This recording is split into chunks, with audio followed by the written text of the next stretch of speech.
part of shutter speed and aperture, ISO is the last one of these three pillars of photography and also has a major effect on your images. ISO stands for International Organization for Standardization. It initially defined only film sensitivities. It was later adopted by digital camera manufacturers with the purpose of maintaining similar brightness level as film. In very basic terms, ISO is simply a camera settings that will brighten or darken a photo. As you increase your ISO number, also you can say ISO values or ISO speed, your photo will grow progressively brighter. For that reason, ISO can help you capture images in darker environments or be more flexible about your aperture and shutter speed settings. However, raising your ISO has consequences. A photo taken at too high of an ISO will show a lot of grain, also known as noise, and might not be usable. So brighten a photo while ISO is always a trade-off. You should only raise your ISO when you are unable to brighten the photo while shutter speed or aperture instead. For example, you didn't bring the tripod, but you using a longer shutter speed would cause your subject to be blurry.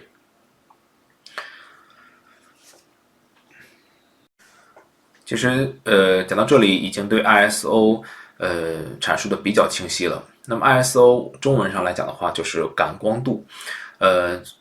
根据字面翻译的话，我们可以理解成为对光线的敏感程度啊，就是机子对光线的敏感程度。随着这个数值的增高，那么机子对光的敏感程度也会逐渐的上升。也就是说，当我们处于一个较暗的环境当中，光源信息不足，那么我们就需要提高 ISO， 以便去获取比较正常曝光的这么一个照片。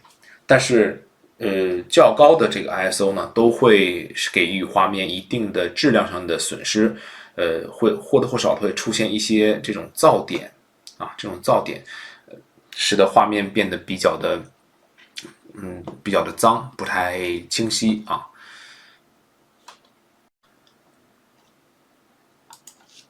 Every camera has a different range of ISO values that you can use. A common set is as 100, 200, 400, 800, all the way up to the 6400 or even 12,800 and on and on and on. Quite simply, when you double your ISO values, you are doubling the brightness of the photo. So a photo at ISO 400 will be twice brighter than ISO 200, which will be twice brighter than ISO 100. The lowest native ISO on your camera is your base ISO. This is a very important setting because it gives you the potential to produce a highest image quality, minimizing the visibility of noise as much as possible. And some older DSLRs and numbers of modern cameras has a base ISO around, I think, 200, whereas most modern digital cameras has a base ISO about 100. Some others may have a ISO 50, some may have ISO 64, but it's all kind of the same, not much big difference. Optimally, you should always try to stick to the base ISO to get the highest image quality. However, it is not always possible to do so, especially when working in a low light condition.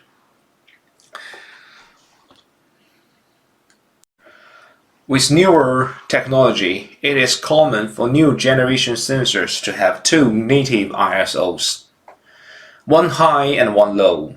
using the lower native ISO for greater dynamic range at low sensitivities and a higher native ISO to reduce noise at high sensitivities.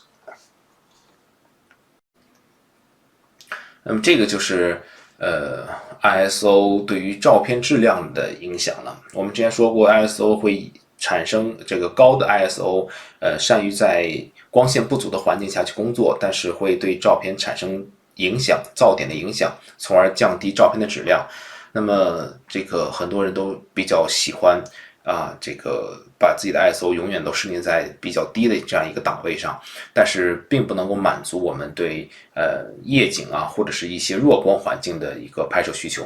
那么随着科技的不断发展呢，我们很多的这个厂商都已经推出了属于自己的这样一种叫做双原生 ISO 的这么一个系统的感光元件。那么在这个双系统的双 ISO 双原生 ISO 感光系统元件上，我们有两种，一种就是我们平时所使用的 ISO 100，较为标准的保证我们的照片的质量。另外一种是 ISO 差不多是在第二种是高灵敏度下的 ISO， 在这个高灵敏度下的 ISO， 它的这个原生 ISO 的档位最低就是12800。可能甚至还有25600的。那么在这样的状态下，它既保证了照片的质量，又可以获取更多的这个弱光的工作的这样的一个兼容性这个其实是一个比较受人欢迎的这么一个功能。Some photographers think that the best way to capture high-quality images is to use base ISO 100% of the time. However, as demonstrated before, that simply is not true. Sometimes you will be in dark environments when you have no choice but to use the higher ISO. You should only use base ISO when there is enough light to do so. Do not try to force ISO 100 in a dark environment, or your photos will come out way too dark.Similarly, if you are using a fast shutter speed to capture action, it's essentially the same as taking pictures in a dark environment. So for certain types of sports and action photographies, a high ISO might be your only option.